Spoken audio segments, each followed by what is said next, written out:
Fala galera, algumas semanas atrás eu fiz um vídeo sobre tipos de gate driver que a gente pode utilizar para acionar MOSFETs na eletrônica de potência e hoje eu vou aproveitar que eu estou aqui no meu laboratório para mostrar para vocês um pouco da parte prática disso, beleza? Vamos lá.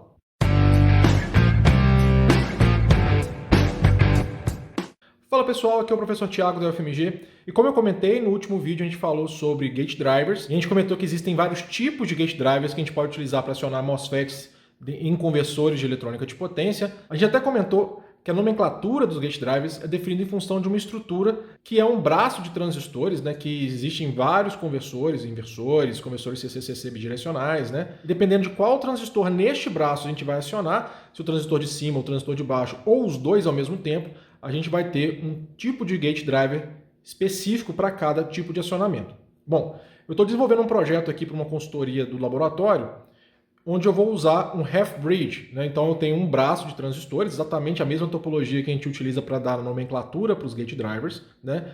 E eu preciso acionar esse braço com 50% de ciclo de trabalho, ou seja, eu vou acionar o transistor de cima 50% do tempo, o transistor de baixo 50% do tempo. E eu utilizei nesse projeto um gate driver IR2108, que é um half-bridge gate driver, né? Que utiliza a tecnologia de bootstrap, que a gente já discutiu no último vídeo. Como vocês podem ver aí, ele tem duas entradas, mas essas duas entradas são combinadas no interior do CI, né? Ele faz uma coisa chamada interlock, para não deixar que as duas entradas sejam um nível lógico alto ao mesmo tempo. Também ele tem um tempo morto interno de 500 microsegundos. Deixa eu mostrar para vocês a topologia que eu estou montando. Isso aqui é uma parte do circuito que eu estou montando, tá? Ele faz parte de um projeto maior, que eu não posso explicar para vocês aqui, infelizmente, por questão de sigilo. Mas o que eu tenho aqui para vocês identificarem? Aqui eu tenho um optoacoplador, né, que vai receber o sinal PWM que vem nessa linha aqui e vai condicionar para acionar esse conversor como um todo, né, que é um conversor que tem que ter um comando isolado e uma fonte isolada. Na parte de baixo da placa, eu tenho uma fonte isolada para converter 5 volts que eu tenho aqui no barramento principal do meu circuito para 13 volts que eu uso para acionar meu gate driver. Esse aí aqui no meio da placa é o gate driver IR2108, né? Então a saída do optoacoplador ela vem aqui nas entradas do meu gate driver, né? Eu curto-circuitei as duas entradas porque eu quero ter o mesmo comando, né? Nas duas saídas, então uma onda quadrada de 50%, né? Aqui está o diodo de bootstrap, o capacitor de bootstrap está aqui, né? E a saída desse gate driver vem o resistor de gate de 22 ohms que eu estou utilizando aqui. Eu normalmente coloco um resistor de 33K, 47K entre gate source dos meus MOSFETs para evitar que, caso o meu circuito pare de funcionar, o meu MOSFET seja ativado. Ou seja, se eu não tiver comando no gate source do meu MOSFET, ele vai ver uma resistência entre esses dois pontos. Isso vai desenergizar a capacitância de entrada do MOSFET e fazer com que o transistor desligue. Isso é uma boa prática, porque se você montar um half-bridge sem esses resistores, se você não tiver comando, por exemplo, o seu gate driver estiver desligado por algum motivo, o seu circuito pode ficar oscilando e esquentando e eventualmente ele vai queimar. Beleza? Vou mexer aqui um pouquinho. Bom, só levantei aqui o capacitor para vocês poderem ver o outro transistor. Esse resistor eu coloquei só para fazer a medição de corrente, né, no meu circuito, né? Esse capacitor aqui, gente, é um capacitor de tântalo que eu utilizei, mas normalmente a gente pode usar também capacitores de disco, capacitor cerâmico, capacitor de filme, é chamado capacitor de desacoplamento. Sempre que você tiver um braço de transistores, você tem que colocar esse capacitor de desacoplamento, porque como o braço de transistores ele chaveia uma frequência muito alta, ele tem um DV/dt e, consequentemente, um DI/dt muito elevado na alimentação CC, né, daquele conversor. Se você não tiver esse capacitor, a corrente pulsada que aquele conversor, que aquele braço de transistores vai consumir, vem da sua alimentação. O problema disso é que entre a alimentação do seu circuito, seja ele um circuito de baixa potência como esse que eu estou montando, seja ele um conversor de altíssima potência, ela normalmente está distante desse braço de transistores. Então existe uma indutância muito grande, ou indutância significativa, neste caminho. E aí se você tiver uma corrente com variações muito rápidas, DI/DTs muito rápidos, como é o caso de qualquer conversor de eletrônica de potência hoje, isso vai provocar uma queda de tensão muito grande na própria linha.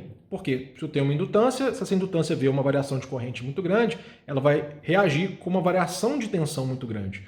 Isso faz com que a tensão que alimenta o seu conversor fique oscilando. Isso vai tanto influenciar no funcionamento do seu conversor, quanto pode gerar picos de tensão muito elevados e queimar seus transistores.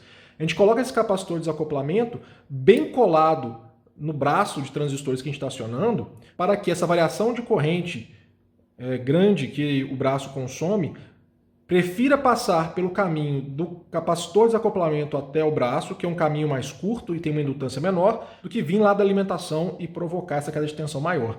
Então todo o braço de transistores tem que ter esse capacitor, né? Um capacitor na ordem aí de 100, 200 nanofarads, eu usei aqui 1 microfarad, que era o que eu tinha, e funciona bem. Só que ele tem que estar colado no seu braço de transistores. E também ele não pode ter um ESR, ou seja, uma resistência séria equivalente muito grande, porque senão ele vai acabar esquentando demais e não vai ser interessante, beleza? E o que mais tem nessa placa? Então depois desse braço de transistores, né, eu passo por esse resistor para medir a corrente. Isso aqui são 3 indutores em série, estão em série só porque eu não achei o valor exato que eu queria, que era de 470 microhenries. Então eu botei 3 indutores de 150 em série e depois eu tenho aqui um divisor capacitivo para terminar o meu circuito. Então isso aqui, gente, é um conversor half-bridge, no caso é um conversor CCCC, bem compacto, de baixa potência aqui, né?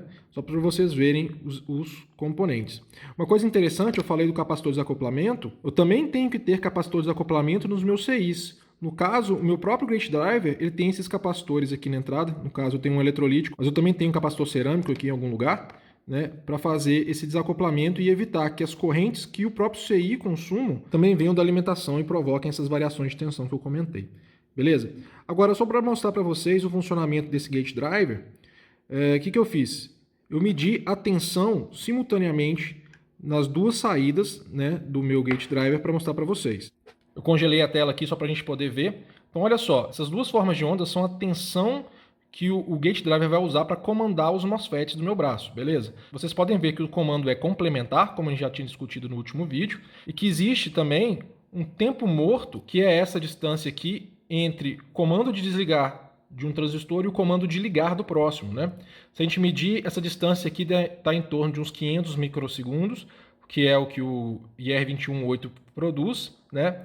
Mas se você estiver utilizando um gate driver que não tem o tempo morto embutido, você tem que produzir esse tempo morto antes de mandar o comando para o seu transistor, porque senão, como a gente já explicou, né, como o transistor tem um tempo para desligar que é maior do que o tempo para ligar, se você simplesmente mandar um comando complementar, isso vai fazer com que exista um curto-circuito no braço de transistores, isso vai explodir a sua fonte de alimentação e também vai queimar os seus 2 transistores. Então você tem que embutir esse tempo morto, né? Fazer isso de forma analógica é possível, né? Não é difícil, mas é muito difícil você conseguir fazer isso bem preciso, ou seja, o tempo morto ser perfeitamente casado entre os 2 transistores. Isso gasta um tempo de ajuste, selecionar componente bem selecionado, fazer uns testes, né? Hoje, na maior parte das aplicações de eletrônica de potência, a gente acaba utilizando algum circuito digital, um DSP ou microcontrolador, né, que já vai gerar esse tempo morto para a gente, né? Normalmente esses microprocessadores que existem no mercado, né, os DSPs também, eles têm periféricos de PWM que podem produzir isso para a gente. Para finalizar agora, eu vou mostrar para você só a tensão de saída desse conversor, que é a tensão tomada entre o ponto negativo do barramento CC e o ponto central do meu braço de transistores. Aqui está meu sinal, né?